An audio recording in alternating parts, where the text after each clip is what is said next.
Tingana. Abat la mauvaise gouvernance Namboka. Abat le discours de la haine. Abat le tribalisme. Tobengani détournement. Tobengani ba fausse promesse. AFC lingi fédéralisme Namboka.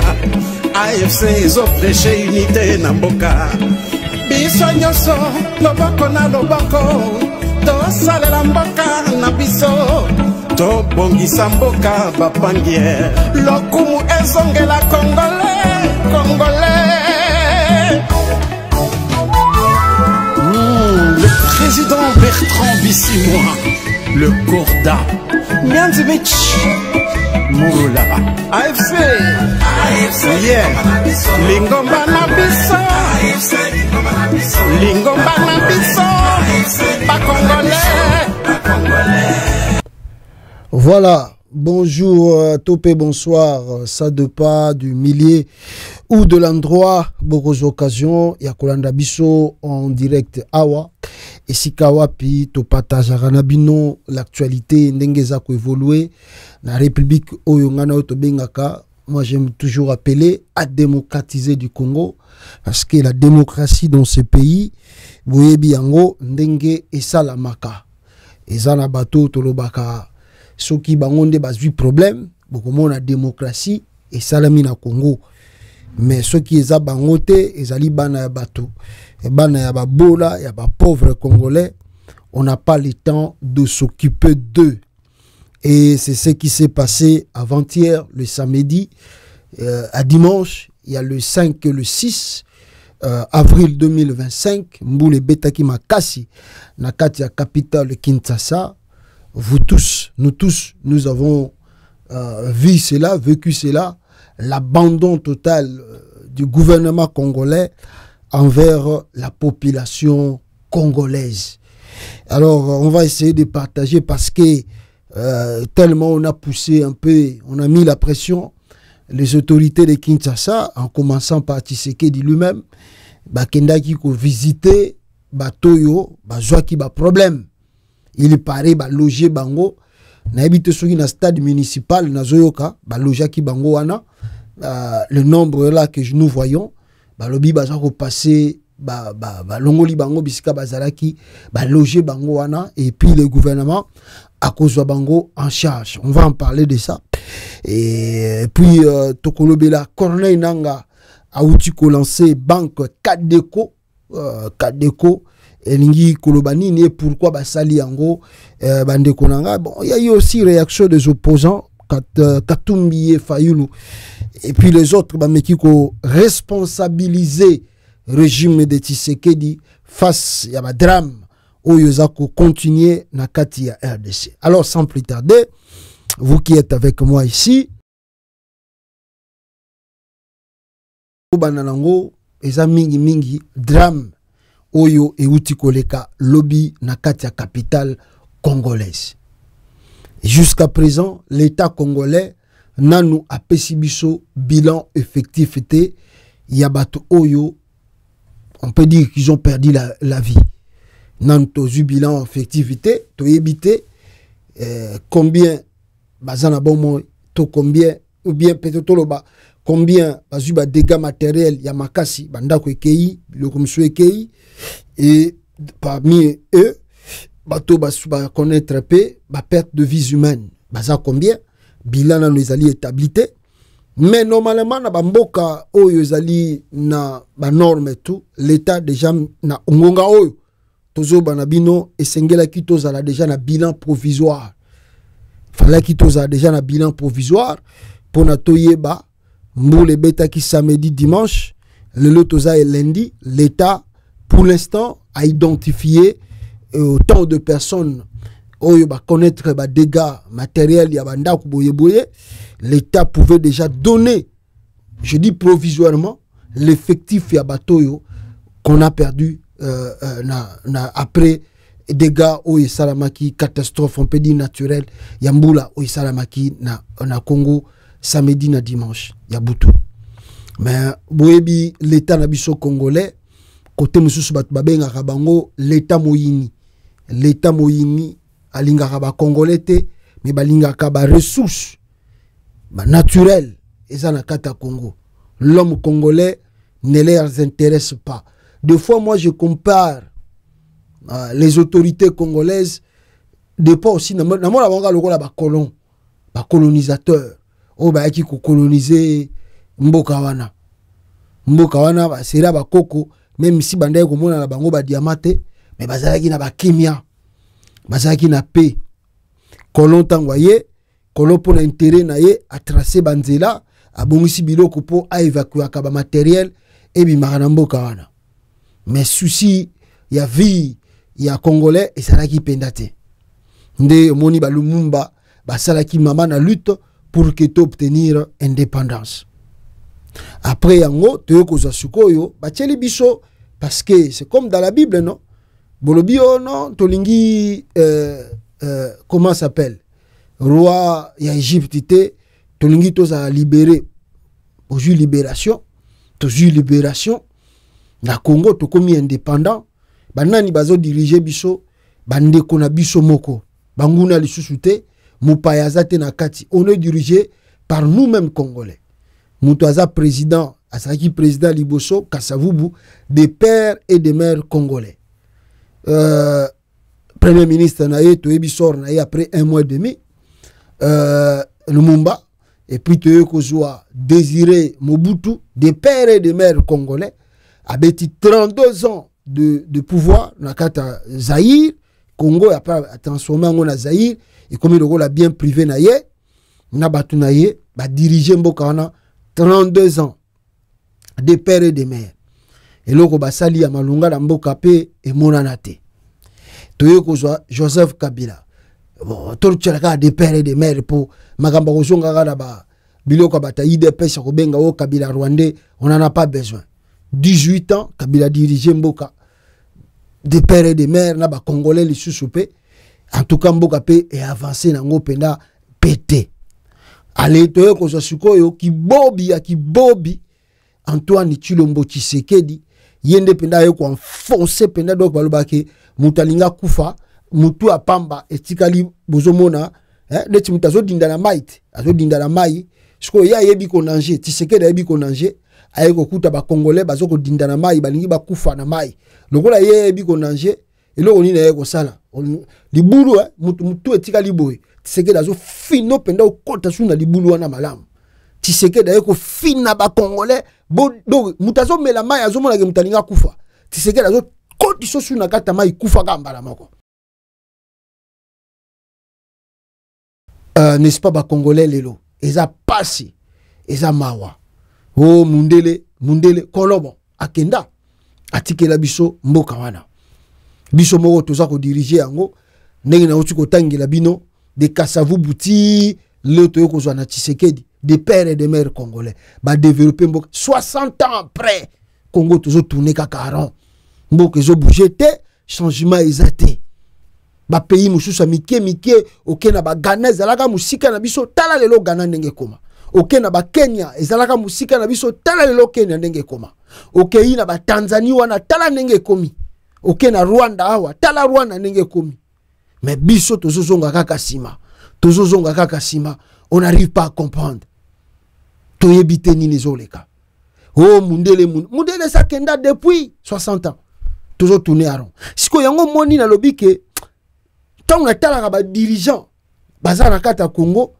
yango lobike na comparaka bango na colon po baza mitema mabe ba dirigeant ka Congo donc il suffit muta kombi ministre na Congo abosa ina e passe ya population tant bazana no koluka pouvoir azana no opposant ye wana ko sa bino ba multiple discours pona ko senga bino bo soutenir ye azana vision akobongisa mboka bo tia tala neti ka oto ko kutana ngona IDPS ya Mobutu kutu toko comprendre ya ba Kabila pe moko toko lo baso ineni mais tala ya bato IDPS basala liti sera Mobutu ba menaça Mobutu azali dictateur alingi ko bongisa mboka te bato bazo souffrir pona ye balongo na ye ba ye ko 18 asusu ya Joseph Kabila ya musée na ya Kabila basangisi yango boye balongo yango wana bango moko leo na pouvoir eloko ezate Donc ce que Tali Congo n'a dirigé, mes frères et sœurs, je ne vous mens pas.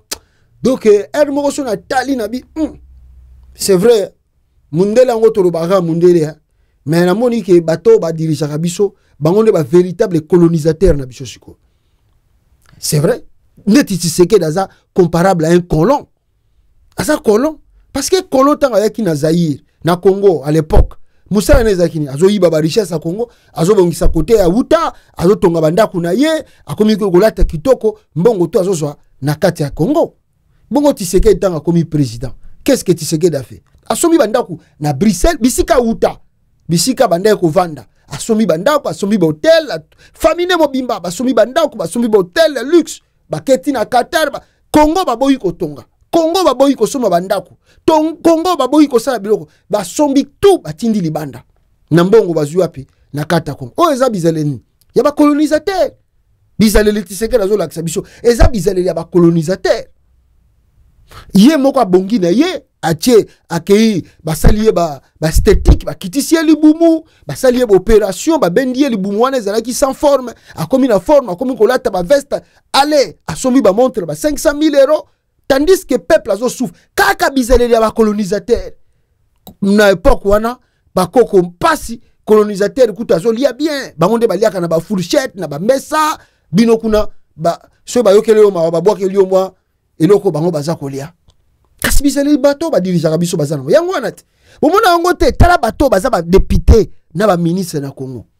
Vous allez voir ba parking na bango bozana IDT et ils jettent la nourriture. Tous les jours, banana bango batanga na Congo te. Banana bango batanga na Congo. Au koti na banda kuna bango batala ba chaîne télévisée à Congo te. Bango batala ba télévision ba américain, ya ba français, ba zolanda ba bloko wana ba film wana. Bango ba ramba Congo intéressant ka bango te. Esprit ya ba colonisateur. Donc au lieu sikoyo tomona mundele mutazali ko nyoko la Congo. Oh mundele mutazali ko nyoko la peuple congolais. Au contraire, tozali konyu batubasa konyoko la biso eza ba propre frère na biso makila o bokolo ba o makila na biso ba propre frère na biso nde bazo nyoko la biso na Congo siko face à biloko aboy nde yango moyi toza ko senga batu il faut révolte pour ba Lumumba ba bik to mande ko souffrir trop na tanga colonisation bongo na temps oyo toza diriger et pas ya bato bozo benga bango ba congolais de père et de mère loko la biso est-ce que to bongi Congolais ni na bongi na temps oyo biso tozali diriger et pas ya ba bato tozo benga ba Congo. Tout ça na souffrance. Donc eloko moko changer te on dirait tant kutu seria colonisateur mondele kutazaki tana mwa mawa. Mais na sérieux ba Congolais bazo diriger biso na biso ba Congolais. Nkoya nko bazo ndindisa bino bazo nyato pino bazo nyata bina kufa soko kufa na yo. Mwana muninga mabata. Kufa na yo. Bango bazo tambola bakara sika. Na bisa bino avant-hier. Bon, zelaka bokenega na parler du peuple. Bon tala mituke yaka na parler du peuple wana. Tala kamere soka zo tambola na nzela. Tala mwasi ya kamere tanga zo tambola na nzela. Bino fubo lula ka mwasi ya kamere. Bon lula ka mwasi ya kamere nenga zo leka. Denise Nyakeru soka zo leka fubo lula ka ye. Bon mona ga spécial esprit ya ba colonisateur. Yango wana eza na kata mboka wana.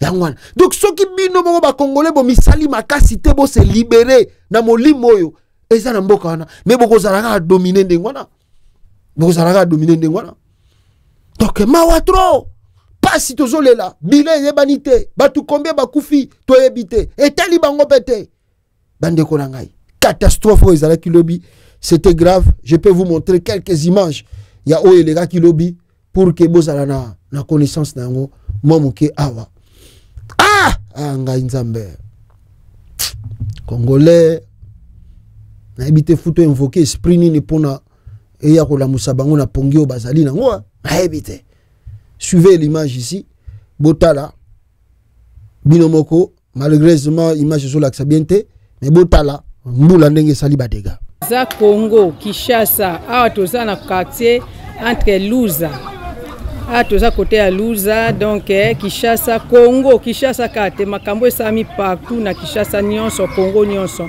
ba Congo ekabwani Kazangulu etikalika kesika moko ya mukie nzele zate ba pont ebele bukani oyo bozo mona oza mai ya njile bimi libanda mai ya njili obo mona mai ya njili ya musika na zumango ko zume mai ya njili ebimi libanda obo mona mai ya njili ebimi libanda botala bandako yango oyo bato bazali courant kutusi bakataki mai ezo continue komata deux jours yango mai ezate bato bazo sukola te donc Congo eza na problème toza na problème na kati ya Congo.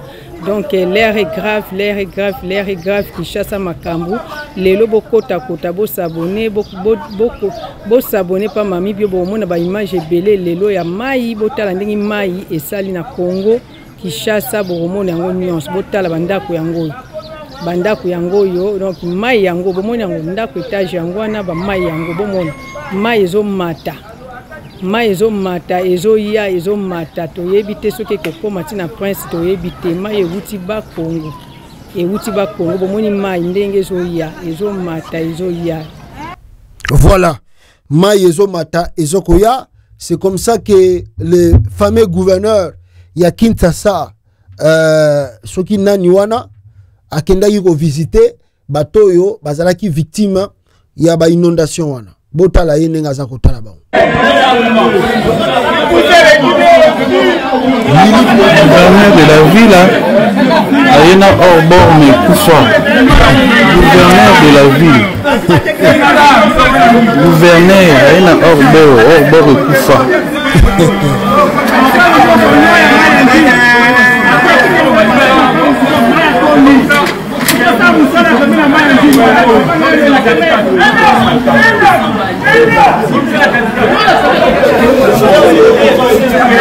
Voilà, gouverneur aye Lili Pongi, Daniel Bumba, yemoko gouverneur aye na kano rapide, mais bazo tindi kango pa ba militaire, ba policier. Oh, pourquoi? Parce que ezalaki na ninité, comment je peux dire? Ezalaki na problème s'occuper ya moteur, soki ya nini na ebipete. Yango batindi kindengwana. Tala mboka gouverneur aye ko tala ko visiter batoyo ba dindi tala gouverneur eloko aye nango yekufa. Faut bien comprendre que Congo ndenge za ko tambola. Et à partir ya gouverneur wana tokoki comment on appelle image, n'est-ce pas? Ya batoyo sengela ki bazwa transport pona bakende na aéroport ya Njili. Hein? Donc inondation à Kinshasa. Le passager qui prenne un petit avion à l'aérodrome de Ndolo pour se rendre à l'aéroport de Njili paye $120 pour un tarif de 5 minutes. Donc 5 minutes, bazu bato sengeli bazo ba vol na bango balongwa Congo. Basengi bazo senga bango $120. Trajet wana ezaka 5 minutes à pamba. Na ba petit porteur. Ba il faut foutre à $120. Et puis on leur encore exige, mais on leur oblige aussi à payer $15 à l'embarquement au titre du Go Pass. Est-ce normal? Est-ce que c'est normal? C'est le double peine. La double peine au Baza Congolais. Se plaint un voyageur de Air France qui va encore payer ce soir $55 pour le Go Pass. Donc, pour la base, avion wana, bakende nandolo, basengi bangona banandolo, bakende na aéroport Njili, $120. Mais babi na bango no boko kende boete fubo futa pe sous Go Pass. Ba futi li sous $15. Donc le ba futi $135. Plus il ne faut pas oublier, tant que bazo comme en aéroport Njili, il faut encore payer le Go Pass qui est $55. Tala Congo nenge zali, nenge nazo sabino, mwana munenga mawate. Au total, $70 déboursés aujourd'hui rien que pour le fameux Go Pass. Les locaux pour la Go Pass, ba tu ba voyager, on va voyager qui pour la catastrophe wana, ba foutu au moins $70. $70. Qui lui écrit? Nana Saliango, Jean-Pierre Bemba Gombo. Tala ba tout temps baza ko soit petit porteur, makambu baza koloba. Ah Ndolo, tozo de Gole à partir. Ah oui. Ndolo tozo de Gole. Nazana Ndolo, bona kelela Njili. La suis petit porteur Ndolo. Soyeyo, toke. Yango. La suis petit porteur. Voilà, Bomoni, Bangwana bazui petit porteur bakei pour bakoma na aéroport en Njili, ceux qui avaient des moyens. Yangwana bakei mususu azoloba. Donc comme si ça ne suffisait pas, allez, Batongo et Koufi, on est là, Ça, c'est le Congo, putain de merde. Aïe, aïe, aïe, aïe. Bateau Koufi, en plein éballé. Télémi, on attend des secours. Secours et Zoyate. Ah, fuck off. Quel stress. C'est terrible, ça. S'il doit venir où? Vous allez donner la localisation. Il m'a dit que nous sommes à Golgotha. Golgotha. Golgotha. Qu'ils viennent à Golgotha. On a... Ah, putain. Tala, mboka wana. Na yo bisabino mboka wana ezana bankomoko ya kosakanate. Et grave encore, on voit des policiers, des militaires. Batwazo même ba militaires. Na maboko boye afuti soki combien de francs congolais civil a memi militaire akati saimai pour militaire aboyi buti na yepola. Ah Congo mes frères, mboko yo. Non, je ne sais pas qu'est-ce que je peux vous dire. Je ne sais pas. Lui France à l'obi boye, pas de route pour aller au Congo central, pas de route pour aller au Bandundu, pas de route pour aller au Kasaï. 3 provinces qui nourrissent Kinshasa. Après débat d'inondation, un autre problème de fait attend frapper la capitale dans les heures qui suivront. À ceux qui ne comprennent pas, c'est le signe des temps et Dieu s'appelle temps. Tala banzela tout et provisionnaka capitale Yangoana et Katani. Route Congo central et Katani. Route Congo Kinshasa Bandundu et Katani. Route vers le Kasaï et Katani. Sukoyo. Ba Congolais, nyonso tout bozomona. Mutema mabeza pas ba dirigeant wana. Qu'est-ce qu'on va dire encore? Bomoni na lo ya ba transport, ba sengeli ba transport, comment bazala ki bloqué, ba nini. Mais ezobela ba ngolo le côté, ba autorité wana. Ba misusu ba kamami na katikate bale kuna. Mboka neza na ba risque ya kosakana te. Je vous assure. Ah, Congo. Na 21e siècle mboka mobimbezangi ata kano rapide. Bozo mona gouverneur yemoka yena kano rapide kufa bazo tindikamo. C'est normal ça. Dans un pays sérieux, on peut voir des images pareilles. Capitale Kinshasa qui a plus de 10 millions d'habitants. Tozana kano rapidité.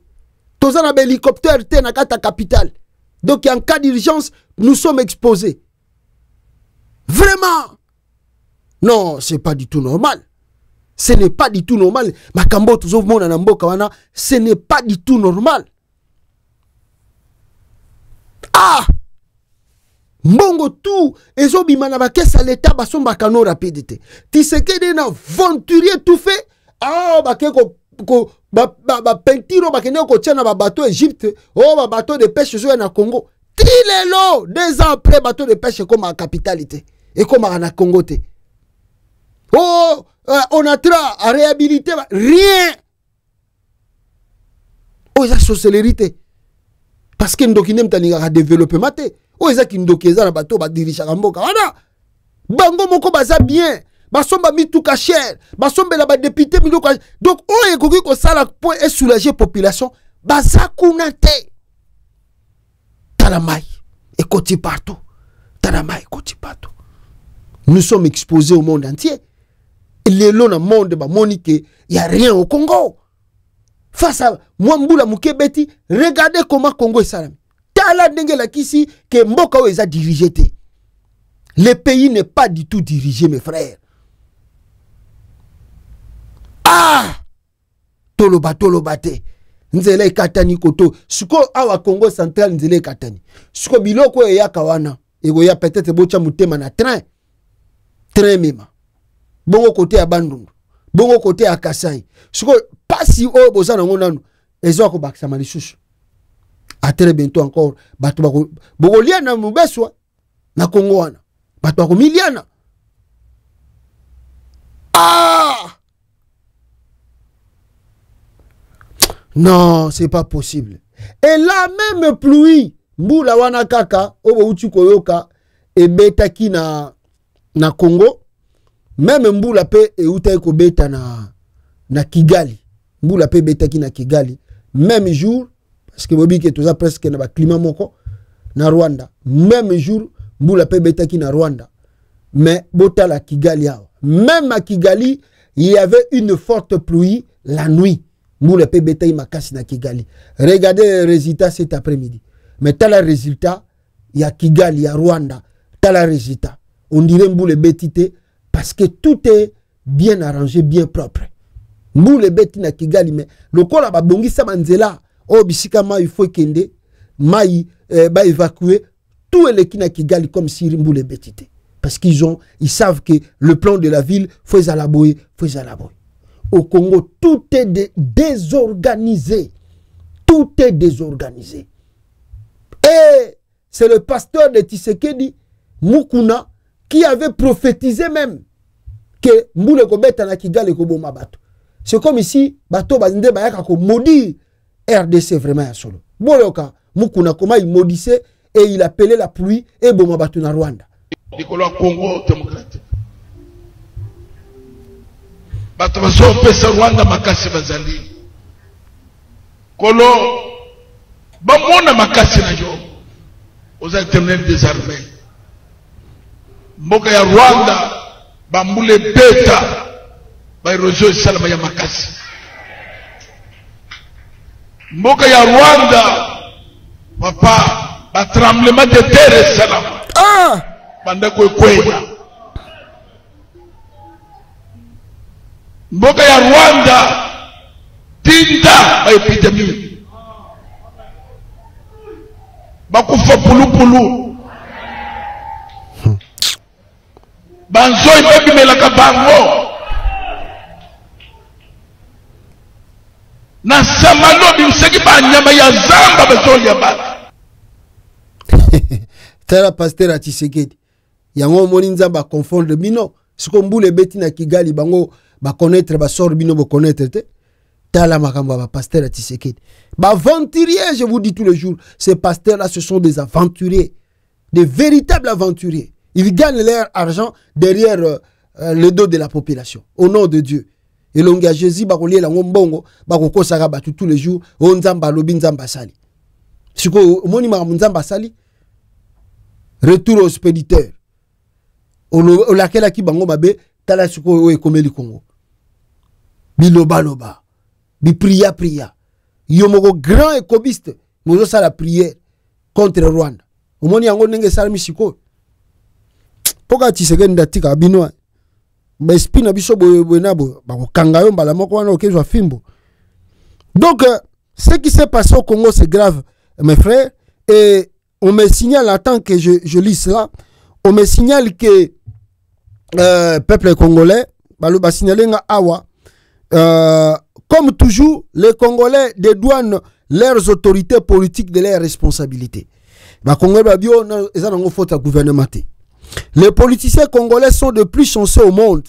Ils peuvent continuer à voler librement leurs fanatiques. Leurs fanatiques seront toujours là pour les soutenir, même si c'est au péril de leur vie.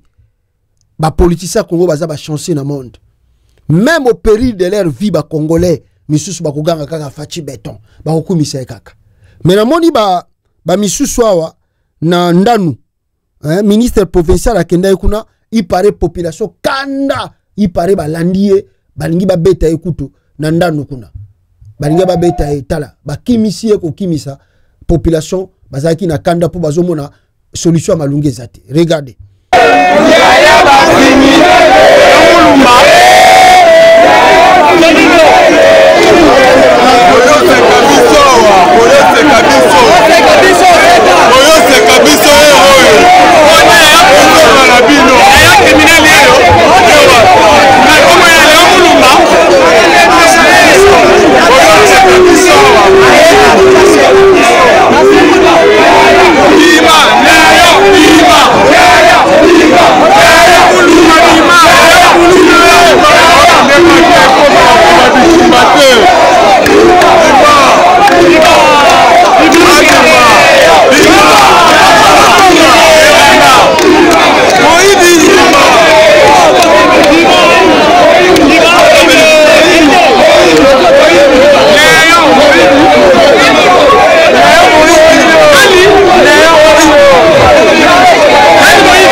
Voilà, la population en colère se plaignait là-bas.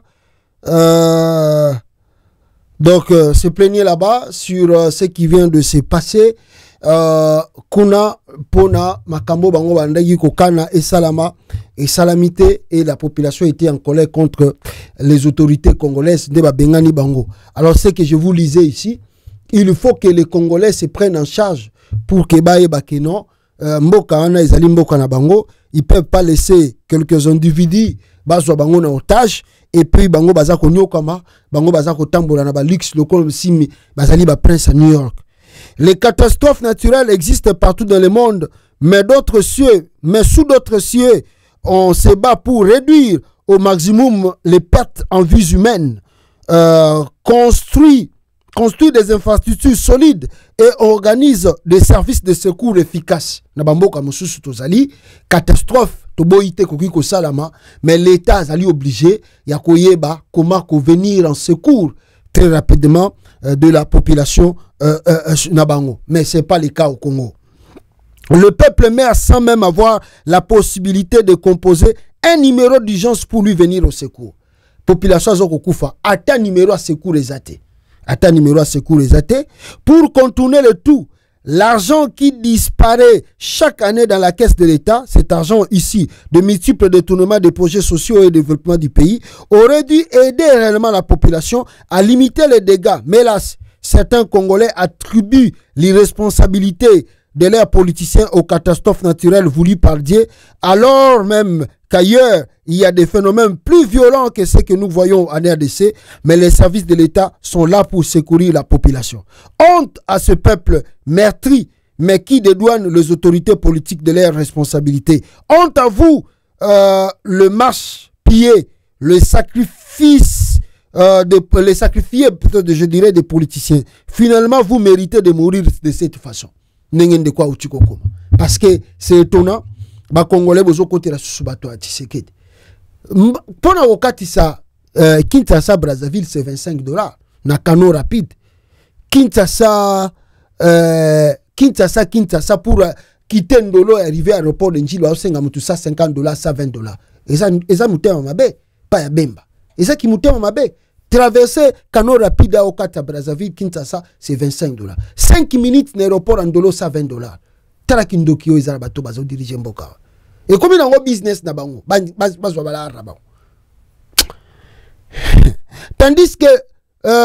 tandis que de Cotonou à Lagos, Benin, au Sogozan à Lagos, pour que de Cotonou, na canot rapide, c'est $8, 3 heures. 3 heures du temps. Pour que de Cotonou, au long de Cotonou, na Benin, au Kende Tina, na Nigeria, Lagos, 3 heures, $8. $8. Au lieu de payer $150, mais ils obligent $200. Au lieu de foutre même $150, bah obligé bah encore bah foutre $200. Talamite mamabe zanamboka. Talamite mamabe. Donc el moko tongo tali congolais, tu te poses des questions. Est-ce que yemoko congolais ont mérité passer au Béni? Neka ndeko uchi kokom. Batele makate, c'est révoltakate. Et encore pour nous combler bêtises et uchi koleka awa. Félix Tshisekedi s'est permis d'aller visiter Batoyo Bazuba problème. Depuis hier, Moule Silaki, biso tout au sali constant, ya makambo eleki. Tshisekedi azala quitté, à mon anité. Alobi pe un moté. To sali ba vidéo à to tche ba pression. Et yo kisi bango loko la Sony, ba bien bato ba kolo ba trop.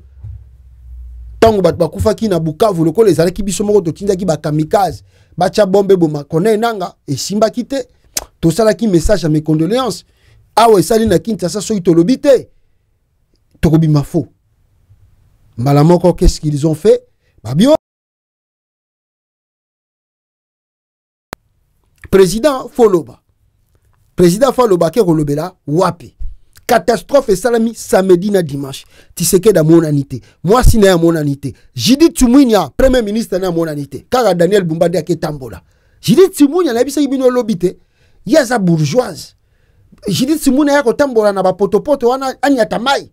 Akobela. Judith Tsumunja akobela mai ya jaune simbe na lokolo akobela. Yaza mwasi a propre. Akonyata mai ya jaune te. bango baza bato akoli na mbongo akoyi kokoma na kalambu te akokoma kupeme na aéroport ya njili te ya tambolaka na mituka na baavion akoya koluka nini kote wana jidi Tsumwina lata pantalon lata botte mai wana kote makobela eza salite trop eza nkele mais azozwa mbongo ya Congo etant que premier ministre akokoma bisika mai wana ezali te akopesa batu wana oyo bauti kokufa oyo bakufeli batu oyo bazali bandaku na akopesa bango bambote te akozala contamine akobela bango na banyakeru bakobela bakopesa batu wana mbote te bakosimba bango te bango baza bata propre mindele ndombe oyo bozo komona nako jidi Tsumwina aza mundele ndombe bozo mona ye mwindu mais aza na mentalité ya mundele face à batu noir mais azo vivre na bino ba congolais mais azo mona bino boza batu mwindu ya zalaka mundele. C'est ça esprit ya jidi Tsumwina na esprit ya banyakeru na esprit ya Batisekedi baso mona bino boza ba mwindu bango baza mindele bako pesa bino bambote te bako koma na ba secteur na bino te na ba quartier na bino te batala ndenge mai dindi ndenge bozo mona pasi Tshisekedi akesa la message bazalaki na soki nini na bango ya justice kuna. C'est là où Tshisekedi a choisi na réunion ya nini nde Tshisekedi a poni po aya koloba un mot de circonstance ndenge bat bakufi na ba mai oyambulu ebetaki. Avant d'entrer dans le cœur de mon propos, je ne saurais passer sous silence le drame bouleversant qui vient de frapper notre capitale. À la suite des pluies diluviennes qui se sont abattues sur Kinshasa, l'ouest de la ville a été durement éprouvé par des inondations d'une rare violence, causées notamment par le débordement de la rivière Njili. Ce sinistre a emporté la vie de plus de 32 de nos compatriotes, endeuillé des familles entières et plongé des centaines d'autres dans la détresse, tout en paralysant une grande partie de la circulation urbaine. Je tiens à exprimer, en mon nom propre et au nom de la nation tout entière, ma profonde émotion, ma compassion la plus sincère et ma solidarité indéfectible à l'endroit des familles endeuillées et des sinistrés. En cette heure de peine et d'angoisse, je veux leur dire que la République ne les abandonnera pas. Je tiendrai très bientôt personnellement une réunion de crise avec les membres du gouvernement central et les autorités de la ville-province de Kinshasa afin d'évaluer l'ampleur de la situation et de prendre sans délai les mesures d'urgence qui s'imposent. Rien ne sera négligé pour soulager les souffrances, protéger les vies et prévenir de nouvelles tragédies. Je voudrais vous demander de vous lever, s'il vous plaît, et d'observer un moment de recueillement en mémoire de ces victimes. Ah! Congolais, Congolais, Congolais. Je vous remercie. Nzambe. Donc c'est-à-dire, le quoi tu vivre dans deux mondes, quoi. Tu vivre dans deux mondes parallèles. Événement mounene où tu ko salama na Congo, catastrophe mounene. Jusqu'à présent, l'État zanon na bilan te ya bato bakufi. Même provisoire, bazanon na bilan wana te. Le chef de l'État, Yamboka, a la type veste naye, très sérieux, très calme. Aye ko sala discours. Lobby, moment bandaye ko la chef de l'État aloba, a lobité. Lobby, moment bandaye ko la chef de l'État a ken ko rendre visite ba victime wana nyo surtout accueilli. Chef de l'État et loko salié sengo a préféré aya na cérémonie à magistrature na ye awa. Ouverture soki nini ya biloko ba magistrature. Tala Congo ndengeza diriger. Tala mboka ndengeza diriger. Donc le coup a toujours vivre dans deux mondes différents. Donc Tshisekedi na batune baza na monde à part, bino pe ba peuple congolais le quoi pe ozo vivre dans monde à part.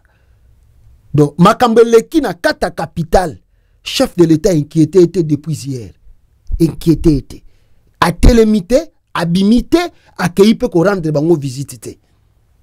Gouvernement, aucun membre de son gouvernement a télémis à qu'on rendre batouana visite. Aucun d'eux. Ni communiqué de leur porte-parole du gouvernement, ni communiqué. Ah! Congolais, bande konangai, ni nezo kanga biso penda pour que tout ça la révolte na mboka wana. Qu'est-ce qui empêche aux Congolais ya ko ça la révolution? Oyo Tshisekedi azo sali oyo. Eza maman na sabotage. Ce monsieur ne vous aime pas. Tshisekedi n'aime pas les Congolais. Ils aiment le sous-sol congolais. Oyo latisie ba veste ya chair. Alati wana. Oyo latisie ba montre ya chair alati. Ba sapato ya chair alati. Mituka chair. Aza ko tambola nango. Yango yende eza ko intéressé na Congo. Mais de vies humaines. Ya Congo eza souci na été. Tala Tshisekedi nga zokosa. On va en prendre en charge. On va faire ceci. Vous connaissez Tshisekedi? Grand menteur. Il ne va rien faire. C'est un menteur, c'est un escroc. Mais la faute, est-ce que la faute c'est à Tshisekedi? La faute c'est pas à Tshisekedi. La faute nous revient nous-mêmes Congolais. Face à ces dirigeants comme ça, irresponsables comme vous voyez, vous croisez les bras, vous regardez, le président catastrophe et Salami Batbakoufi, président Lativeste, Aekoloba. Mais vous ne voyez pas aux États-Unis d'Amérique tant que catastrophe et Salamaka. Président Latarassou veste, président Latarassou veste, Bokomona ena jaquette, Mokoboye, ya nini tout ça, Azako communiqué, Bokomona ena cellule Mobimba, cellule Mobimba Tchewana. Azako communiqué, bazako dans temps réel, qu'est-ce qui se passe? Est-ce que balongoli batukuna? Est-ce que Congolais, toko expliquer bino ndenge nini que bozana banti batwalinga bino na mboto amboye. C'est pas son problème. Est-ce que vous sentez le souci à Tshisekedi? Tanga yeko lo ba lo kwana. Vous sentez le souci pas sina. Donc batu bakufi wana bazana bango baka. Ba soso ba nyama ba mpese. Batu bakufi wana ce sont pas des Congolais. Bon, mon souci à Tshisekedi. Un président qui est soucié de son peuple. Oh, il y a eu que catastrophe on est bomi batu. À quoi ça la discours Tshisekedi a sali? N'attitude a sali liang. Oh, l'on a sali on est sali. Babengango aeka kapona a trompé, trompe-l'œil. À quoi ça batu kaka opinion que voilà le chef de l'État a dit un mot. Poto tchaki pression. Abitirana lo bakaka. Poso na lobite bakomona ngofo. C'est ce que Tshisekedi a fait. Preuve encore, pour nous relaxer, mépris encore, il y a Tshisekedi et sa femme Nyakeru. Mes frères, na kei na page présidentielle, il y a Congo, na page na bango, il y a Twitter, il y a Facebook. C'est la fondation Denis Nyakeru. La page à Denis Nyakeru, fondation à Nyakeru, mouteza ko poster vidéo oyo, il y a Tshisekedi à ko rendre visite na ba sinistré. C'est la fondation Nyakeru m'a posté vidéo oyo. Fondation à moi si na inde m'a posté vidéo oyo. Et puis tala nenge Tshisekedi a telemi hein. Tala azala kinanu le même jour hein. Il était où? Il était d'abord nani na ba magistrature wana. Alongo nani na ba magistrature wana. Le même jour, il rentre d'abord chez lui. Alongo li ba veste na ye wana lataki a cher. Alati sikoyo ba bilamba oyo nda ye ko rendre visite na ba sinistré. Ah non. C'est regrettable pour le Congo. C'est regrettable pour les Congolais. C'est vraiment regrettable. Écoutez Félix Tshisekedi qui parle tant que kutanana ba sinistre wana.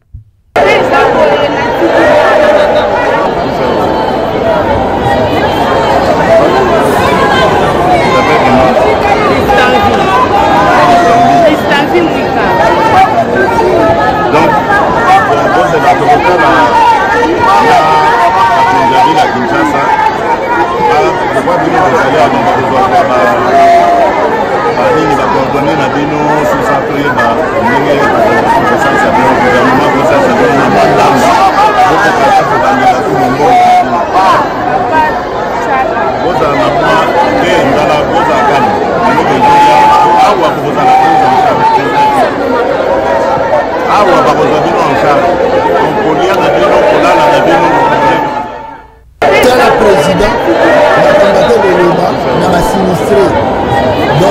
président a rendre visite na ba sinistré, ce qui peut être un vrai sinistré, d'abord, ce qui est d'abord de mépris, événement mouné de Salandengwana, ils n'allaient jamais poster na page officielle, il y a présidence, il y a RDC. Événement, il y a mouné de Wandengwe Salami et Beti Congo, il n'y a pas des images na page, il y a présidence, il y a Congo. Tout le monde a dit que mutumo boya kufaki na yawa ba étranger mo ba kufaki na bangwa ti seke da chaka ngona page à présidence après ça ba mes condoléances le chef de l'état attend mes condoléances à Pamba pese zate vidéo na laxibino et outi na fondation ya Mwasi naye na page à Twitter ya fondation ya Mwasi naye Denis Nyakero donc na page à présidence na habité so ba ko chango après mais pour l'instant de to ça na bino awa ezate la mépris. Donc, Tshisekedi, azomona bino boza ba moins congolais. Bino beaucoup fina maïwana, beaucoup fina ba mbula banda ko bindi, boza ba moins congolais. Moya ba poster ba image na bino et ko tcha salité na page ya présidence ko poster ba image ya banda ko ndenge dindi et ko pesa image à mabe. La présidence faut soigner l'image. Toko la sa image yona na monde té. C'est ça le Congo. C'est ça les gens qui vous dirigent. Et là, Tshisekedi est parti visiter les victimes, à l'air promettant, vous à la calme, tu as bino en charge, kolia na bino, tu as pesa bino bambongo, pour bozongi la bamumbungu na bino. Est-ce que ces gens-là ont besoin de ça? Donc il n'y a pas un plan d'évacuer l'eau. Si ça va mal, il n'y a pas ce plan. Vous arrêtez le plan. Il n'y a pas un plan pour que vous soigniez Banzela, vous bandako ça l'infrastructure, vous ça la taba cité à Sika. Il n'y a pas ce plan là. Mbongo tout bozo yiba, bozo tongande biloko na libanda mboka. Mais la faute, ndeko wana uti na uti kotange la bino. C'est pas eux, c'est nous Congolais, c'est nous-mêmes. Face à des crises pareilles, Congolais le bien ngoza ngo catastrophe naturelle toti kakaka. Et bongo Tshisekedi ndabeti simbulango. Bino nyo surtout ka eza Tshisekedi. Même si tu leur expliques, oui, nous acceptons catastrophe naturelle et salama, mais il faut qu'on soit en charge. Et là, qu'on boye. Comme on l'a dit, on comprend. C'est comme si on a dit liwana. Donc, quand tu leur dis des choses, ils ne comprennent pas. Ils ne comprennent pas. Et ça passe si.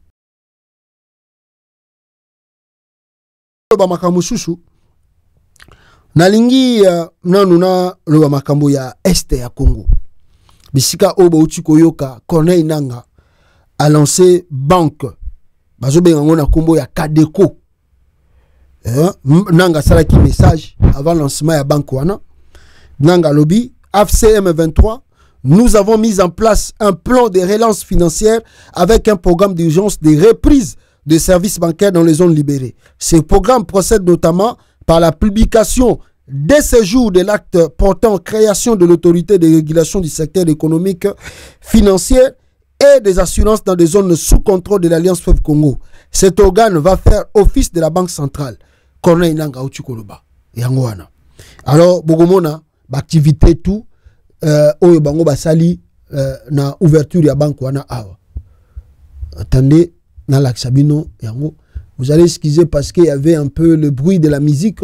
Et banda ko beta bisika bango pe bazalaki ko sala cérémonie wana.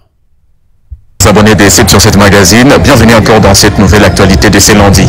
Comme vous pouvez le voir, il y a un grand déploiement en tout cas de militaires des forces de sécurité dans le périmètre de la Cadeco parce qu'il y a lancement des activités bancaires par le mouvement AFC M23. Nous sommes à Goma, comme vous pouvez le voir si c'est Calico relance les activités bancaires à Goma effectives dès ce lundi. Ils invitent donc toutes les familles à pouvoir bien sûr venir épargner et à effectuer des activités bancaires au sein de la Cadeco. Il y a des militaires également qui sont là, des hauts cadres en tout cas, des officiers qui sont présents ici au niveau de la Cadeco. Laurence Kanyuka que vous voyez de l'autre côté et le vice-gouverneur chargé des questions politiques, les questions plutôt des questions financières. Et donc c'est comme ça, c'est ça l'ambiance ici au niveau de la Cadeco Banque à Goma. Voilà, Nenge Bozoyoka. Tout ça. De faire faire également son entrée, comme vous pouvez le voir, aux côtés, bien sûr, d'autres cadres. Erasto est là et laisse un peu manipuler son téléphone. Et donc, si vous n'êtes pas encore abonné à la page, je vais les faire pour ne plus rater nos différentes informations. On vous laisse alors suivre les images. C'est en tout cas ce qui se passe à Goma. Vous avez droit en tout cas d'être au courant de tout ce qui... Voilà, Boyoki, Konenanga a lancé Kadeko, banque Oyo, ezali loko la banque centrale ya Congo, où ezalaka basé na kati capitale Kinshasa. Oui, que banque centrale ne asaraka circuit bancaire na ba province nyosoto. Mbongo sike koti na Goma, faut que Kinshasa a traité papa azongi son na Goma, c'est là où on va commencer à payer le gens, ba transaction bloco tout nenge et salamaka. Bon, face ya makambo yo ezako kende ya ndenge nanga azako récupérer ba territoire nenga récupérer que aussi province munene lokola ya Nord Kivu na Sud Kivu. Le régime de Kinshasa ba kataki ba transaction bancaire tout circuit bancaire nyoso tout ezalaki akokatana. Alors Corneille Nanga bazalaki susuna chouate soki ezalaki te ya ko lancer ba circuit bancaire pour na bango moko ou ba uti ko lancer. Alors pourquoi balancer circuit bancaire Oyo? C'est pour permettre que bateau bazala qui paye te na bantité ou bango ba libéré bazala payer suko pour chômage et bandaïne tsukoko ta bato sala mais bazala payer te pour boyebi que tout se passe à travers la banque bazala qui sous payer te. Les gens ont commencé à déclarer, beaucoup de familles abandaïne ko déclarer balobi oh non, ce qui se passe c'est pas normal. Je vous ai montré la colère. Et bandé qu'on m'a déjà partir il y a Kivu, Sud Kivu, bandé qu'on déclaré. Donc alors moi je vous ai dit que c'était le plan du gouvernement de Kinshasa parce que bangaki que grande populaire et matamakasi et que batou ba ina Corneille Nanga na bato baza tout autour na ye au lieu le kola na bitumba militaire baza sous na forcité au moins ceux qui battent une sécurité. Au moins ceux qui va bloquer la banque, population ou à cause de sous salaire ou à comment sous ce logo tambolate à crise de coco tamakasi na nord et sud Kivu et la population va se soulever d'eux-mêmes au lieu de pousser bango na soulèvement bango moko bako telema bango moko bako sala ba marche bango moko bako sala ba revendication sans que bino bolo bana bango ata quelque chose. C'est ça le plan de Tshisekedi tant à bloquer qui ba circuit bancaire ni surtout côté à nord et puis à sud Kivu. Malheureusement, c'est mal connaître Corneille Nanga parce que Nanga la qui c'est leadership ya makasi. Mais avant na lobela leadership wana na lingina lobela nanu eloko eza très important. Na ebisa ki Tshisekedi ko kata ba banki wana yo kati eza lokola za ko luka ba province wana koma autonome. Et puis soki toza na faux pas ba province wana ko koma nango pe ba pays. Parce que pour un pays, ce n'est pas la politique. Ce n'est pas la cérémonie Tshisekedi d'Akeko Sala. Na ba magistrat wana lilo. Un pays, c'est l'économie. C'est le finance. Sans l'économie, sans les finances, vous n'êtes rien. Vous avez un pays, vous avez un pays, vous avez une économie, vous avez une finance. Mais en permettant création à Kadeko Lelo et Salamina Goma, où il va lancer le na Goma et qu'on atteindre ba coin tout au bango ba libérer. Et ça qu'on peut se bango autonomie et indépendance financière. Basa la libre, basa la makam na bango te balingi parce que quand vous ne vous contrôlez plus l'argent n'engezo kota na nzela bango bisika bazali. Cela veut dire quoi? Bango moko basa bazo kota mbongo na ndenge na bango, bazo gérer makamutu na ndenge na bango. Maintenant on ne sait pas, ils vont utiliser quelle devise là-bas. Ils vont utiliser franc congolais. Ils vont utiliser Ninto éviter. Ils vont utiliser quoi là-bas? Monnaie ils vont utiliser. Kaka franc congolais ou bien ils vont utiliser franc à Rwanda ou bien franc à Ouganda ou bien ils vont créer monnaie moussous. Tout évident. Au moins qu'ils ont pèse bango indépendance. Pour battre sur base na barrière pensée. À travers qu'on crée ba banque on a ba créé. Pour moi, nanga lobi bien que banque auto créé, ezali lokola la banque centrale à Congo. Yangonde mutoko régulariser la banque partout, ba secteur tout libéré. Donc, et ça, ils ont minimisé. Il y a blagué dans côté. J'ai dit à Tshisekedi, tu dois faire très attention. Tu pousses le Congo vers la balkanisation. Et Mouta Tangate, Mouta Yebi Nae Makamusu Sute, Aza chef de l'État. Il y a Zomo, la bloca qui ba banque na Kinshasa, ni guerre ko bimana, population ko tomboka, et bananga bako kima. Suko wapi yango. Mouite ke plan no échoué. Au contraire, au lieu suko plan bino bocha qui na marche et simba, au contraire, ce batona bazana barrière pensée ba déclarer pe autonomie na bango. Ba déclarer autonomie na bango na bisika wana. Tala Tshisekedi oyo, azoe bate makamazo sa na bato entouré. Donc en quelque sorte, on peut dire que c'est un abandon de la province du Nord et Sud Kivu par les autorités oyo bazana Kinshasa. C'est un abandon. C'est un abandon total. Il y a Nord et Sud Kivu. Tshisekedi, le Nord et le Sud Kivu sont intéressés bango le sous-souté.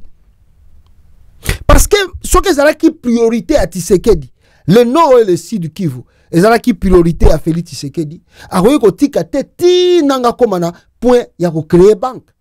Aroye ko tika ngote koma tina point que nanga sali banque. Jamais il pouvait accepter ça.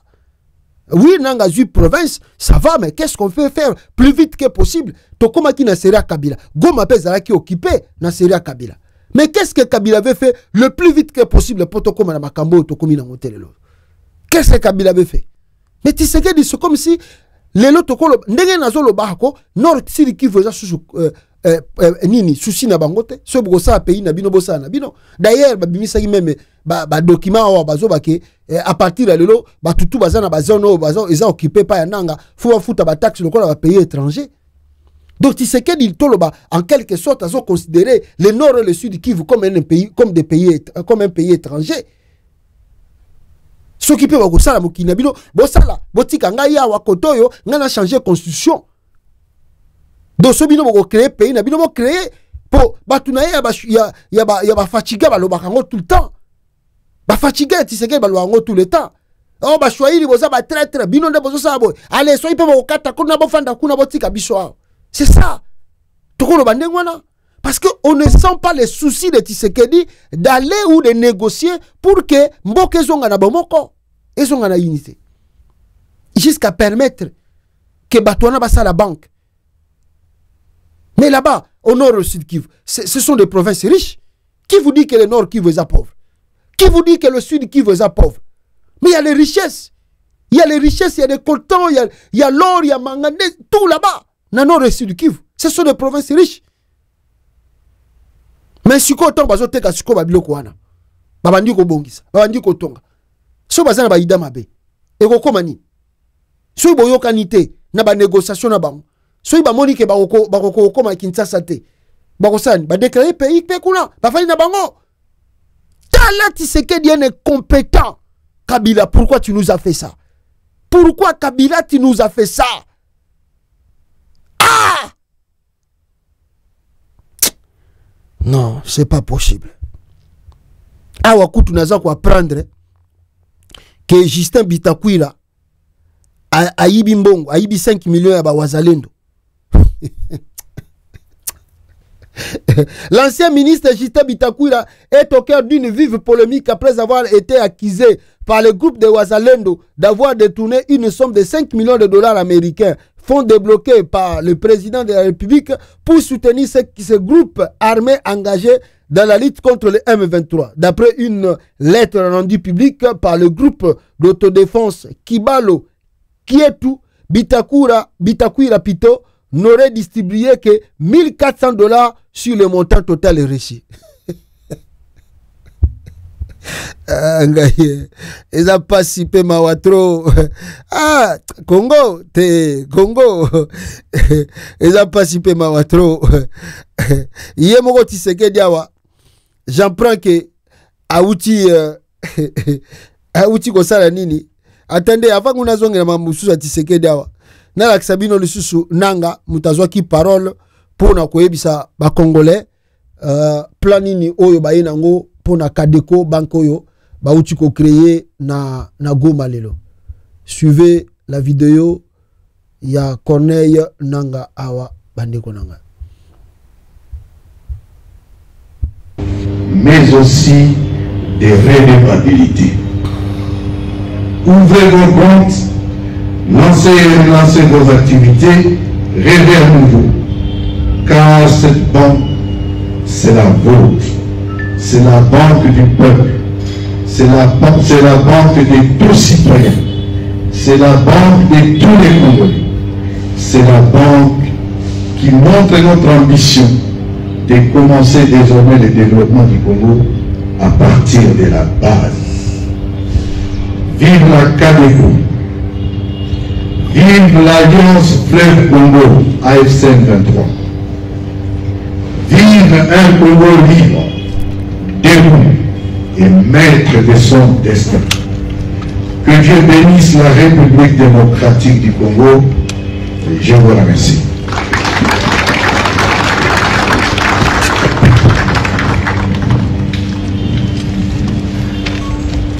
Merci beaucoup. Excellence, coordonnateur de l'Alliance Fleuve Congo, pour votre nom pertinent. Mesdames et messieurs, nous sommes en train de chuter petit à petit vers notre activité d'aujourd'hui. Nous allons tous vous demander de vous tenir debout pour l'hymne national. Juste après, le coordonnateur va aller écouter d'abord l'hymne national. Voilà, Corneille Nanga, Yewana afungoli Kadeko, banque ya munene, na côté à nord, où est servi Pessi de Kivu. Peut-être aussi, bon, il fallait aussi donner l'élan. Naba province où ils allaient libérer parce que n'engue na utuko sabino grande de la population bandé comme Matamakas, il fallait soulager la population avant il y a quoi atteindre la province Mususu. C'est peut-être ce que Nanga vient de faire. Nous pouvons que saluer cela et dire la faute Ezako Uta pas à gouvernement, il y a Kinshasa et non pas à Nanga. Nanga n'avait pas le choix parce qu'ils ont tendu la main. Base la Kinshasa à réagir et Atika circuit bancaire et continuer. Kinshasa n'a pas voulu répondre à leur exigence là. On peut dire exigence, la demande na bango. Alors Bazaki n'a choisi ce qui Yakobanda Bank Wanate. En quelque sorte, il a anticipé le leadership. Il y a Corneille Nanga face à ce qui se passe au Congo. Et le monde aujourd'hui, le monde international, comment on appelle les caractéristiques d'un leader chez Corneille Nanga. Donc, c'est quand même un leader, il y a quand même, on peut dire, il y a des couacs des fois, mais Azali Kolaksake, Azali leader accompli. Leader accompli parce que Azako remplir les critères, il y a leadership. À Kominesika, il n'y a rien. Il cherche des solutions. Il y a coupé sango vie. Donc, à Kominesika, maïzalité, ma belle à Kokauka, mais à penser, mais Toza ba humain, c'est l'humain qui a créé le monde. Comment on peut faire pour nous couper sa maille? Comment tu ça parce que pour na maille kota na ba robinet et ça qui mutu mutasala ki maille kota elongwa na mayanjili bakende basala bo tie na kata bandako et na mapango. Donc on peut faire ça. Bisika okauka to pesa ngo vie.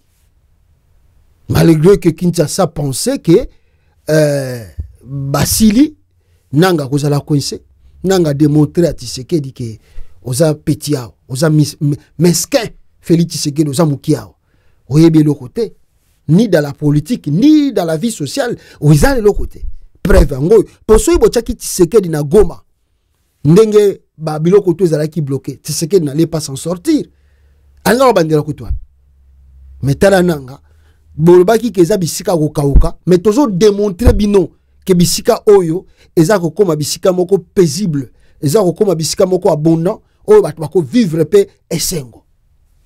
Il y a des richesses là-bas. On va exploiter ces richesses et puis tokotonga à travers ce qui est dans ces pays ici, à travers ce qui est dans ces provinces ici.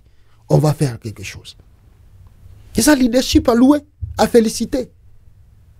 Et puis, en quelque sorte, la banque aussi va leur permettre que ceux qui va libérer l'obi Kisangani, va libérer l'entité Moussousou. Kinshasa, continue de bloquer circuit bancaire, le quoi la si bazui Cadeco, c'est fini. Bakei. À partir de Cadeco, et comme Fungami na Sud Kivu na Bukavu, à partir de Cadeco et comme Fungama na la province, tout va libérer. Ils n'ont plus besoin de Kinshasa. Asa la bango ba fier. Ils vont avancer rapidement. C'est ça qu'on appelle leadership. Et l'autre est mais Tokboti c'est l'autre bandia. Pour nous l'accepter que on est capable. Il y a leader, il y a Koussa la Makam. Leader les Arakanengwana. Il crée des choses là où il arrive. Pour donner la vie. Et puis quand la population va se sentir réellement que la banque leur sert très bien, la confiance revient directement aux autorités. Au bazar diriger bango. C'est créer la confiance auprès de la population. C'est ce que Nanga fait. C'est ce que Nanga fait. T'as l'exemple la leadership. Yango wana. C'est ça le rôle de Tshisekedi. Namoni ya Moïse Katumbi a attaqué. Abike oyo Tshisekedi a ça là. Et abandonne la population à Kinshasa. C'est du n'importe quoi. Namoni lisusu Martin Fayulu a attaqué. Alobi tango kokito tika matérisme. Inde yango na 5 bango babimisa batu na libanda na balabala depuis hier. Par contre, Tshisekedi a continué l'aventure à Boïté. Mais revenons à Nanga, comme je dis, Nanga la kisi na monde entier, Kaza sérieux. Kaza kaka rebelle, le quoi besoin mon rebellité. Il a réellement le souci de la population, de donner la vie à la population, d'arranger la situation de la population.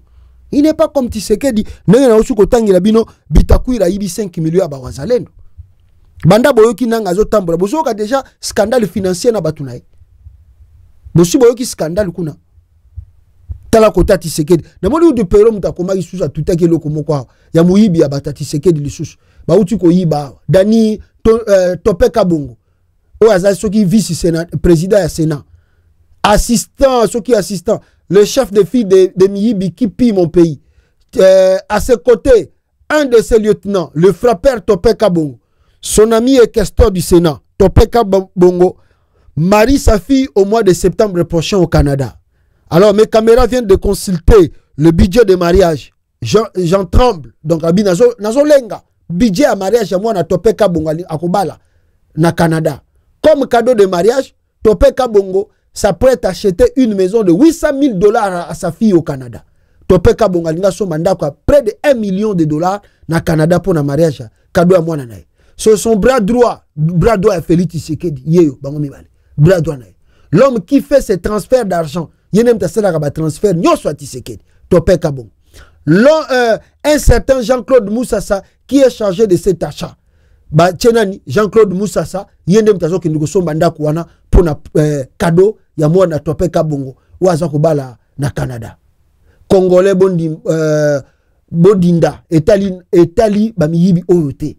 Ataboyi, Bodindi na Bama, Etali Bangote. Otali Bangote. Et il continue de voler.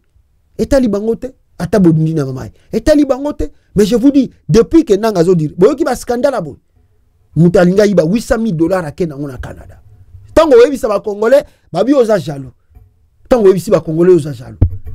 Et pourtant je sais que mbongo wana eza ya bino. Mutako zongo oui, $800,000, ça salaire à combien de mois? Banque ni ne déficit bango.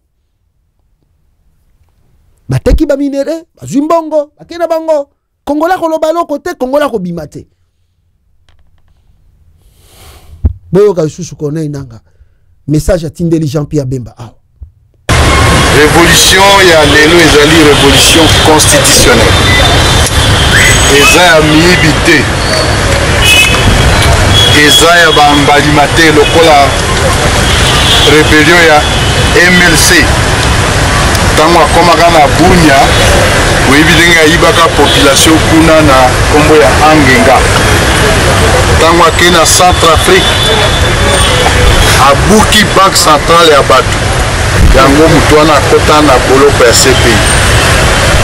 Kasi lelo AFC ezali révolution constitutionnelle oyo eye mpona kotonga, eye mpona kopie te. Tokutaki baza kopie, mais depuis ARC, Armée révolutionnaire congolaise, armée ya AFC ekoti na go ebateli babanke et puis ekokontinue kobatela yango. Ah!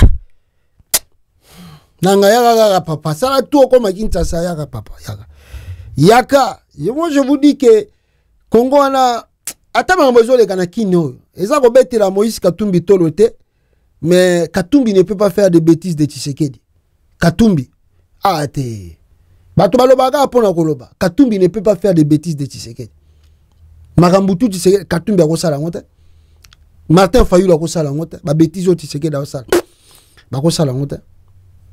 Nanga koma papa koma parce que on en a marre. On en a marre de Tshisekedi. Awa on a moni auti ko kata contrat na ye na ba américain ba bureau ba lobbying nyonso to azwaki na monde. Tshisekedi annonce la suspension jusqu'à nouvel ordre de tout contrat de marche ou proposition de lobbying passé ou fait entre elle et les entités firmes ou cabinets américains spécialisés dans de ces domaines, notamment les contrats avec firmes ce qui Erat Turner. Tshisekedi a kati tous les contrats, il y a ba lobbying ayaki aux États-Unis pour que asomba ba côté la ye. Tshisekedi a changé constitution. Tshisekedi a sorti ba bureau ba lobbying pour changer constitution pour makambo ba minéré. Tshisekedi a zwaki ba tout a zwaki. Qu'est-ce qui se passe?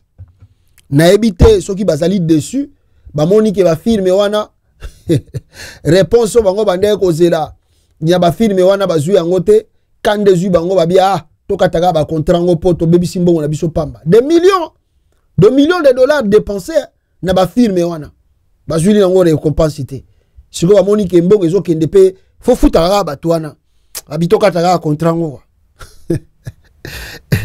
Tokataka contrat, on n'a plus de choix. C'est comme ça que bakati ba contrat. Na ba firme wana. Mawatro ba ventilier oyo miyibi ya Congo. Tala nzambe nenga zo confondre bino. Tala nzambe nenga zo confondre bino. Bino moko boke signer contrat na ba lobbying, bino moko subo katiango. Des amateurs comme vient de dire Martin Fayulu. Hein? Des irresponsables comme vient de dire Moïse Katumbi. Aventurier au sommet de l'État et l'oko malunga bazo pesa ba congolais ate ka koyiba et l'oko ba yela ki ka koyiba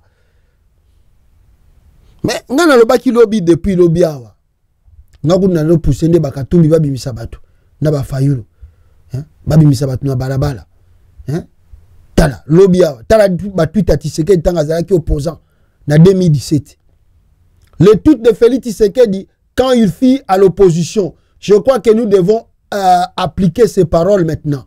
Bah tout à Tshisekedi tant azalaki opposant. So botali yango toko appliquer yango pe lelo. Félix Tshisekedi tant azalaki opposant. Ceux qui rendent une révolution pacifique impossible rendront une révolution violente inévitable. Non non bien, c'est pas Félix. Félix a lobby que ceux qui rendent une révolution pacifique impossible rendront une révolution violente inévitable. Azui côte il y a John Sokinani Kennedy yango Tshisekedi à l'Obiwana. Donc la révolution peut être pacifique, ce qui pacifique et simbité, ça peut être aussi violente. Tshisekedi dans l'Obiwana. En 2017, le 7 novembre 2017. Ça c'est le tweet de Tshisekedi. Tshisekedi continue de dire na tweet né, quand la justice devient la loi, la résistance devient un devoir. Raël Ondinga. Que les Congolais s'inspirent de cette situation pour libérer la RDC. Tshisekedi qui a appelé à libérer le Congo. À libérer le Congo. Félix Tshisekedi. Moutaloba qui a libéré le Congo par Kabila. Donc nous aussi on peut s'inspirer de ce tweet ici pour libérer le Congo aux mains de Félix Tshisekedi. On peut libérer le Congo aux mains de Félix Tshisekedi en suivant les tweets ici. En suivant les tweets de Tshisekedi. En suivant les tweets de Tshisekedi. Gana bino lobby. Congo est Zamboka Batanko. RDC, Zamboka Batanko. Ces pays-là ne faut pas attendre quelque chose que la bino na voie pacifique. Non. Oh, Nangazo Sala. C'est vrai, c'est la révolution, mais ça qui yanke père quelque part. Oh, connaît Nangazo Sala, ça qui yanke. Pour Tshisekedi la boto la qui ba minéré na ba carré minéré na qui yanke. Nanko. Abisi Nangasoko meki na obareo. Nangabi do yoza yanke, do yo le kinga la yanke. Ça va, n'a pas la relation qui n'a pas pire yanke ko le kayo. Zelo la relation makambo mo. Allez nanga siko abi bon, le roi yoza la mindu ko za na armée, na pe nazo ki ndiko signer siko oyo, bisika yo kana kitoko vivre. Nanga pa ka juste ko mindu ki na ndenga encore lisusu pe. Ala ki sipa kangi deux provinces de lo. ki yanke suko Congo ezala nengwana RDC etambola na ba yanke oh lelo Tshisekedi azo diriger mboka na ki yanke so bo bimi na voie pacifique ndenge ndeko moko akomelinga oh pasta yozo tinda ba leader ba bimisa batu na balabala mais oyebi yo moko ke Tshisekedi akoboma batu parce que azo ko diriger mboka na ki yanke suko face à yanke bino pe fuboya na ki yanke po yanke babundisa ke na balembele te so boza balembele ya komotela bino Tshisekedi omatela bino tina zolo bino pe fuboya lokola ba yanke mangamba ba pacifique wana tokotala ngo après mangamba ba pacifique wana tokotala ngo après po soki nanga landaki pacifique mais lelo ndo nanga za na sama bele soki nanga landaki ono il faut prendre le pouvoir par la voie pacifique la communauté internationale what the heck nako utiliser ba terme mususu te ya makasi na anglais pour na ba communauté internationale wana deux fois Tshisekedi a organisé des élections surtout en 2023 ku tukolobate agana ki on voit normal communauté internationale saini communauté what the na habité yango moni nanga utiliser ki yanke pas au pouvoir pas comme atia comme na Goma aboto la Bukavu na Sud Kivu ki yanke nko ba master pe oyo ba tuyo ya tuyo capitaux oyo ba zaza na nanga yanke ba yanke ba momi wana ba kepa ya nanga baza ba yanke ba momi batimba miso funga maga abike no soto vandi wa Tshisekedi ko matela biso na zolo ya ngana ko ndima bloka Tshisekedi te l'esprit ya ki yanke pena ba signer ba bibo to landika nanga na rebellion so to ko daye kuna to daye kaka to ndimi to daye ke to vivre Tshisekedi awo ne ba ke ko sala wana vous croyez que nanga n'a pas perdu les gens yé moko sala ki discours tanga sala ki appel à la diaspora abegini que nous avons perdu des gens oyo sengeli ba kosala na bango toujours reconnaissant pour ne pas conquérir Goma pour ne pas conquérir Bukavu ils ont payé les prix maintenant tant que ça va politiciens moi je m'adresse plus aux politiciens ba Fayulu ba Katumbi bon bimisa batu na balabala pacte social ba sango bazo sala pozwa ezwa makasi bino fubo cha makelele trop na kata capitale boko tika Tshisekedi kimia boyete fubo chele Tshisekedi faut vivre après chaque semaine marche protestation ville morte marche protestation ville morte mindele ba bana kimia ezate na Congo to kende ko sala dialogue ya basango Tshisekedi ko yoka basango azo bude basango parce que azo mona na Kinshasa ya le calme yango Tshisekedi azo bude bakambu basango bazo sala pa monique na kata capitale calme ezali mais bon bouger Kinshasa boko mona Tshisekedi na ba minde soki ya boy mindele ba ko exiger ye tu dois accepter le dialogue là ba ko exiger mais ba na mindele bazo mona ke kimi eza nango moye ba exiger Tshisekedi dialogue ya basango ezate bazo tika ya sala ba consultation na po bino ba opposer bo vandi kimia bo sali ba tweet lelo pona mbula tondimi mais s'il te wana ezelo côté il faut basculer bo bouger Tshisekedi bo bimisande batu na balabala Martin Fayulu na l'hôtel Yondoto le président élu na l'hôtel Yondoto olamuki na pongi olingo banda kosala tourner à Congo pour la musabatu Martin Fayulu na l'hôtel Yondoto lelo na moni o bandi mobilisation po bimisa batu na moni ozo tambola Congo mobimba pour na ko sensibiliser bobi misabatu boko tika Tshisekedi boyete bovandi nie bozo tiki Tshisekedi calme pena busuko ya bandi consultation soka sisi consultation asali gouvernement na suko ya après bino botika likaka wana o nanga mukola okoma na capitale ebanite bino bozela ka nanga te bino pe vous sala combat mususu na ndenge na bino plus nanga fait la lutte là-bas l'opposition dérange à Kinshasa mais Tshisekedi n'aura plus le choix si d'accepter le dialogue avec les il y a pacte social à basango nde yango na message nanga pona ba opposant mais peuple congolais na muto akomela kinga na tongo awa oh non pasta soki bato babimi Tshisekedi na bon bato lobi na bisaki bino ba congolais YouTube ezaka ate pona kotala ka Falina Ferry ou bien kotala ka Kofi kotala ka ba maboke ba théâtre kotala ka ba discussion TikTok boko lekisa mission 4 heures du temps kaka bat mo bazo sonaka na mamomo makambo ezanga ntina YouTube ezali wana pe pona ko se documenter bon comme congolais to na mal ya kotanga ka tominga biso kotanga ba livre mingi te mais YouTube wana ndeko ta olanda ka musique ba Fali ya banani okozo ngo po beti kaka révolution française omona makamuni de salama na France wana po comme république France ezalaka royaume so boye bakate France ezalaka royaume Belgique etikala royaume mais ba changer ngo mais peu comme na rythme ba comme nango premier ministre dirige ka Belge roi vandi kimia boyebi makamuni de salama na Belgique batu combien bakufa Espagne boyebi makamuni de salama Portugal, makamuni de Salama, Angleterre, makamuni bobi batu combien bakufa pour na bamboka wana o tozo vivre, o tozo mona ba révolution ni Salama. Bino biso to yepoto na ba 90, to yepoto na ba 2000, na ba 2010, na ba 2020. Tozo mona poto état de droit ezali, démocratie ezali, mundela ba a respecta ka mutu. Mais parce que yo vivre na ba 60 ité, na ba mindele oyo, o vivre na ba 50 ité, na ba 1950 na bango te, na ba 1940 ité. Pour moi, ma communauté, les cas de na bango. Même les États-Unis, yo biso to yeka États-Unis to monique au matibis, au sombibis, au vandipe voisin na mundele. Awa wana poto. Mundele pas comme voisin na yo, mais faut descendre en 1940, 1930. Qu'est-ce qui s'est passé? Et puis Congolais le dit oh non, ce que bobimi tisekela. Mais c'est ça molimo qui yanke. Bobimi ko bomabino parce que eza yanke. Ce que bino peut faut signer ye. Oye goyaba, oye bako tika na batikali, mais yo faut kende. Yo faut kende, oye bako kende bakei, oye bako tika na batikali. Dans la vie, c'est toujours comme ça. Soy bolingi bo secouer loko, bo changer loko, il faut accepter les sacrifices. Il n'y a pas un pays au monde où mon yango lelo télé, bamboko tout oza ko lula. Zonga bané passé. Bo betaka na ba YouTube wana botalaka. Betaka révolution française. Révolution tout ça.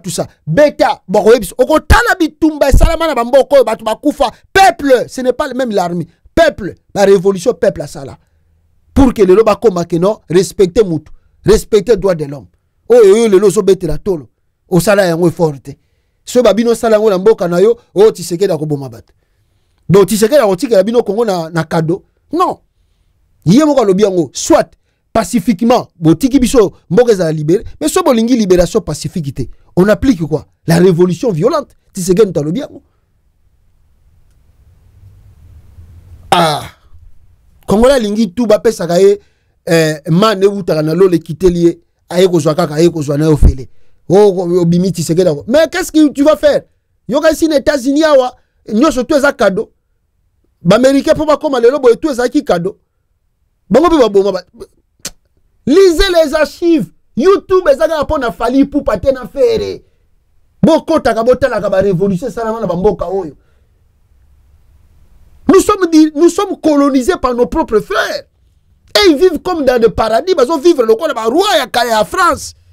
Bato bazana politique à Congo, ce sont des bourgeois. Ils vivent le roi de la France à Kala.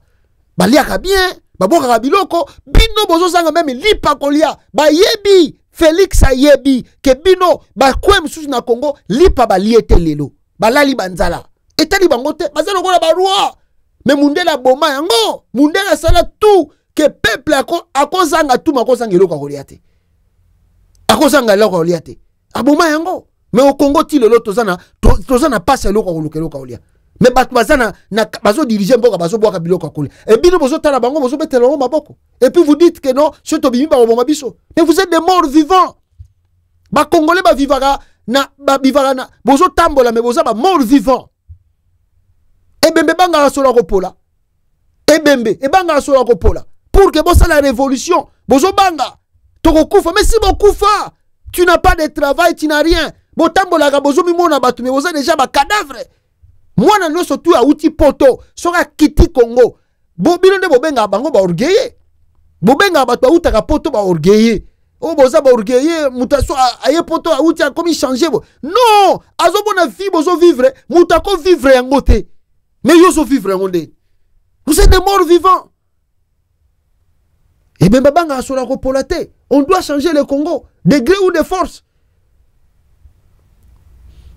Aimez, partagez, bande konanga la vidéo. Tokuta nabino en tout cas prochainement. N'édition Moussoussou. Ciao. Na général Makenga, basangani bakutani, babengi ba révolutionnaire nyoso ya mboka na diaspora. Pour la unité nationale. AFC Lingomarabiso, ba Congolais. AFC Lingomarabiso, ba Congolais. AFC et Salami, pona ba Congolais nyoso. Tango yangoyo, tango yangoyo, tango yangoyo, tosangana. Aba mauvaise gouvernance namboka. Aba le discours de la haine. Abat tribalisme, tobengani détournement, tobengani ba fausse promesse. AFC lingi fédéralisme na mboka, AFC ezoprêche unité na mboka.